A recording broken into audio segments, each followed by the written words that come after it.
Hello everyone, evening vlog है। आज चाहिँ हामी किचनमा छौँ।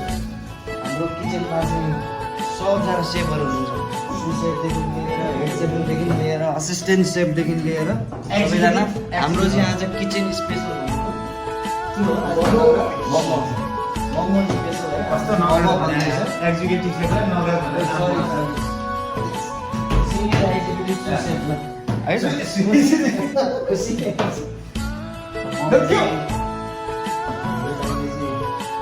दाइ नभन्नु है तपाईँले एक सेटले बनाउनु एक सेटले मोमोको डल्लो बनाउँदा हुन्छ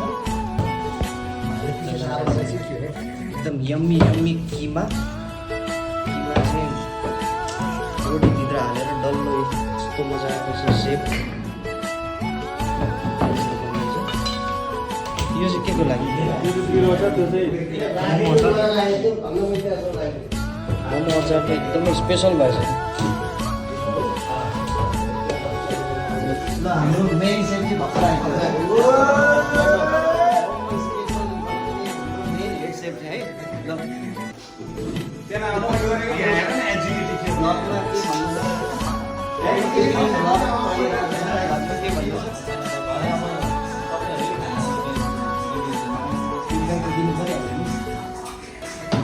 मोमो चाहिँ लगाएर सेप एन्ड साइजको मोमोहरू बनिरहेको छ।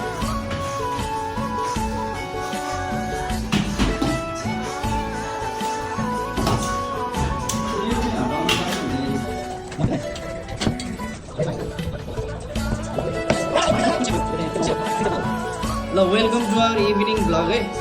के भन्नु छ तपाईँ पनि स्पेसल सेफ नै हो नि। मोमो स्टिम हुन बाँकी छ। उक्का चिलिनले अब त बिर्सेकी मलाई सेउटीले। मोमो रेडी भइसकेपछि we will be back to the vlog है त। अहिलेको लागि हामी प्रिपरेसनमा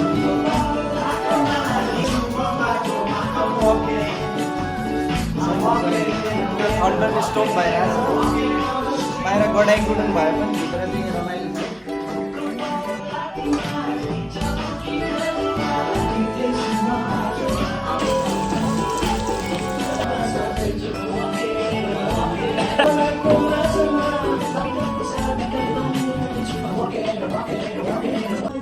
हाम्रो मेन कुक मिस्टर बासु भर्खर आउनुभयो है। मेन कुक भएर पनि मोमोको डल्लो बनाउनु हुन्छ बासु सरले। हाम्रो डिजे मास्टर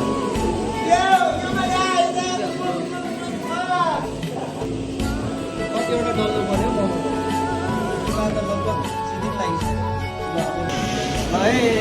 सेफहरूसित पकाउनु पऱ्यो कि भोक लागिसक्यो। पेटमा बढाइदिनु पेट खालिसक्यो। दाजु डल्लो बनाउनु पऱ्यो। स्पेसल मोमो बनाउनु चाहिँ कहाँ सिकेको विनोद भाइ तिमीले? यस्तो कला चाहिँ हामीलाई पनि सिकाउनु पऱ्यो कि। एकदमै काम लाग्ने चिज हो नि त। मोमो भनेको त स्पेसल हो। नेपालमा स्पेसल, नेपाल लगायत सारा संसारभरि नै स्पेसल भइसक्यो होइन। धमलाको छोटा भाइ पृथ्वी दाइ राजनीति छोडिहाल्यो। तिनीहरूलाई राजनीति लाग्यो। अब जनता जान्न चाहन्छन् होइन, विश्व जान्न चाहन्छन् यहाँ। विश्व विश्व जान्न चाहन्छन् यहाँ। भोलि बहुमत कसको आउँछ? ऋषि धमलाको। भनेपछि ऋषि धमलाको जुन खाएको रहेछ भन्ने कुरा एउटा प्रमाणित भयो। अरू आएर के गर्छ थाहा छैन। धमला यहाँ मोमो त बनाइदियो। अमलाले नबनाए पनि धमलाको भाइ अमलाले बनाइरहेको छ त बासु। बासे अमलाको भिडियो बनाएर होइन। तपाईँलाई के भन्नु छ चुनावको विषयमा? कसको बहुमत आउँछ जस्तो लाग्छ? कसले चाहिँ अब देश हाँकेको हेर्न चाहनुहुन्छ तपाईँ?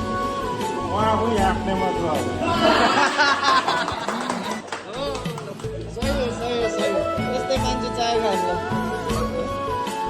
हिजोको दिनमा खेताला बस्दै हिँड्ने देश हाँक्ने मान्छे खोज्दै हिँड्ने तपाईँले चाहिँ एकदमै मिठो जवाब दिनुभयो तपाईँ।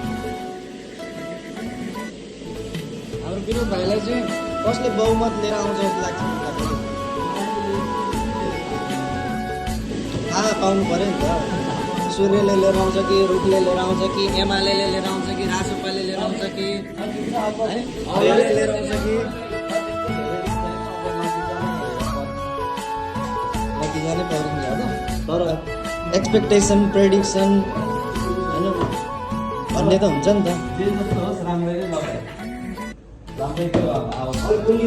समग्रमा जसले जिते तापनि राम्रैले समग्रमा नेपालले जित्नु पऱ्यो, नेपालीले जित्नु पऱ्यो हो कि होइन? नेपाल बन्नु पऱ्यो के भन्नुहुन्छ तपाईँ होइन त? ल अहिलेलाई चाहिँ हामी मोमोमै कन्सन्ट्रेट गरौँ होइन। मोमोको डल्लो चाहिँ एकदमै राम्रो सेप एन्ड साइजको बनाऊ होइन। खाँदा पनि एकदमै टेस्टी होस्, यम्मी होस् हो कि न बासु?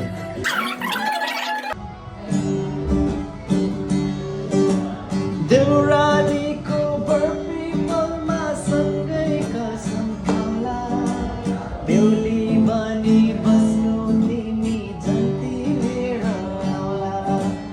देउरालीको बर्फीमा सँगै कसम खाउला, बेहुली बनी बस्नु तिमी जति लिएर आउला।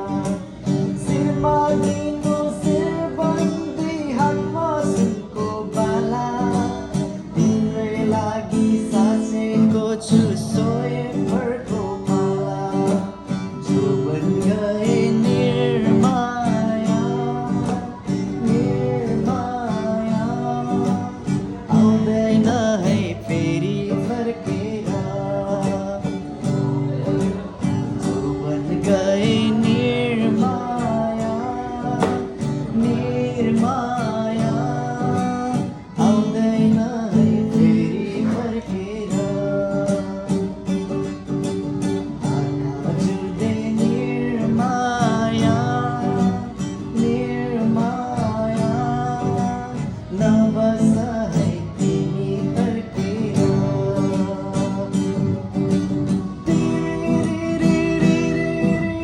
मुरालीको धुन,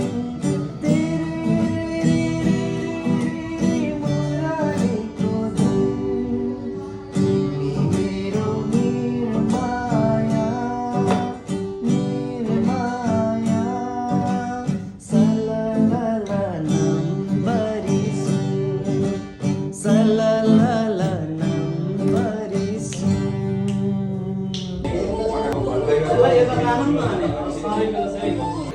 ल मोमो पुरै रेडी भइसकेको छ। मोमो टेस्ट गर्न रिभ्यू दिन गइरहेको छ है त।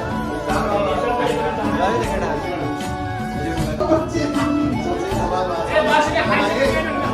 मोमो सुपेपछि टेस्ट गरेर रिभ्यू दिनु पऱ्यो, फिडब्याक दिनु पऱ्यो है त।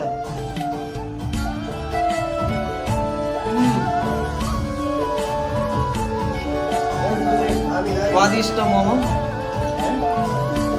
मान्छे तिनजने सबैलाई धेरै धेरै धन्यवाद।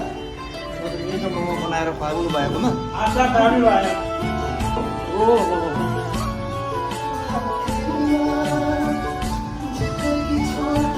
एकदमै हेल्दी भएको छ मोमो है।